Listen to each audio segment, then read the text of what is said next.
Hi, this is Malini. Today I'm going to talk to you about baby toe succulent. They're from the subtropical desert zones in Southwest Africa, and they have these white or yellow daisy-like flowers that will probably open up later today.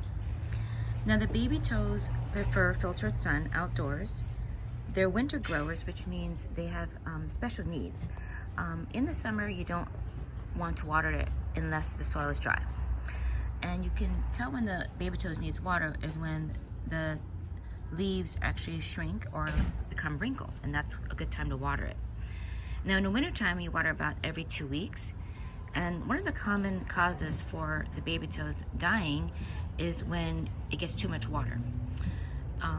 When you see, let me show you, zoom in, when these start to crack or have holes in it, that means it's getting too much water. So you want to refrain from watering the baby toes during that time. They're not frost hardy, so you want to protect it from the cold. And they're very slow growing, so they can stay in the same container for maybe 2 to 3 years, and then you can repot it. And always use a succulent mix that drains well.